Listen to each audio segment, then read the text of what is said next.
ဆီယမတယောက်ကသူမဖူးခဲ့တဲ့အိမ်မက်အကြောင်းပြောပြပူပါတယ်ဆီယမရဲ့အဖိုးဆုံးပြီး3နှစ်4နှစ်လောက်နေမှဒီအိမ်မက်ကိုမတ်ခဲ့တာပါတဲ့အိမ်မက်ထဲမှာမိုးတွေတဲတဲမဲမဲရွာနေပါတယ်တကူလုံးဆူရွှဲနေတဲ့အဖိုးကဆီယမကိုသူ့ချေအိတ်တွေလှမ်းပေးနေပါတယ်ဆီယမကအဖိုးကိုရမ်းချစ်ပေမဲ့လုံးဝလက်မခံခဲ့ပါဘူးစိတ်ထဲခုနေတာနဲ့လက်မခံခဲ့တာပါတဲ့ပြီးတော့မြင်ကွင်းကရုတ်တရက်ပြောင်းသွားပါတယ်ဆီယမကကားမောင်းနေတဲ့မြင်ကွင်းမှာဆီယမကနိုင်ကောင်းတစ်ခုကိုဖြတ်မောင်းနေတာဖြစ်ပါတယ်ကားမောင်းရင်ဆီယမအိတ်ငိုက်လာပြီးဘရိတ်ကိုဆောက်အုပ်လိုက်ချိန်မှာလန့်နိုးခဲ့တယ်တဲ့ပထမတော့အိမ်မက်ကအဆမ်းမဲလို့တွေးမိတယ်တဲ့နောက်တစ်နေ့မှာဆီယမအမျိုးသားကကားမောင်းပြီးဆီယမကဘေးကပါလာတယ်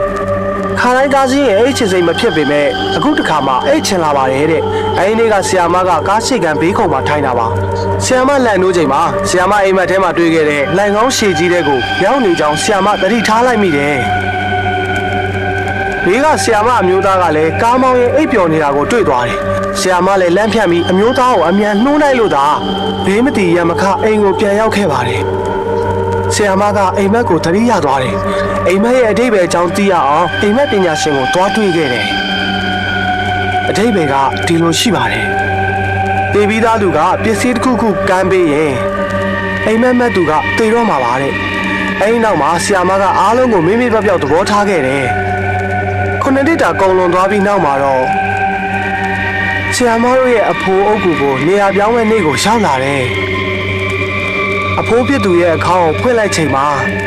အဖိုးရဲ့အလောင်းကရေပေါ်မှာဘောလုံးပေါ်နေတာတွေ့လိုက်ရတယ်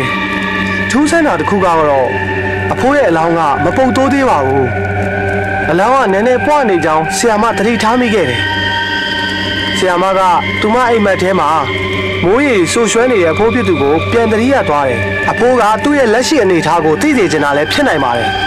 ဒါပေမဲ့အံ့ဩစရာကောင်းတာကဒီတစ်ခုတည်းမဟုတ်ပါဘူးဒီအိမ်မက်ကိုမတ်ခဲ့တဲ့သူကဆီယမတယောက်တည်းမဟုတ်ပဲတခြားအမျိုးတွေပါတပုံစံနဲ့မတ်ခဲ့ရပါတဲ့အခုပြောမှာကကြောက်ဖို့မကောင်းပါဘူးသူမကကလေးဘွားတွေကနမောင်နမဲနိုင်တဲ့ကလေးလေးပေါ့ဒါကြောင့်လဲမတော်တဆဖြစ်တာတွေများပါတယ်တခါမှတော့တေးမလို့အထိဖြစ်ခဲ့ပါသေးတယ်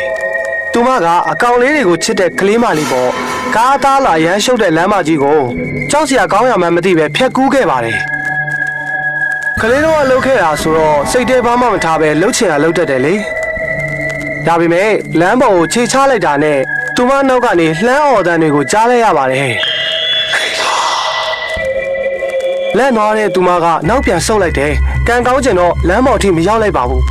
ဒါပေမဲ့နောက်ကိုလှမ်းကြည့်လိုက်တော့ဘယ်သူမှရှိမနေခဲ့ပါဘူး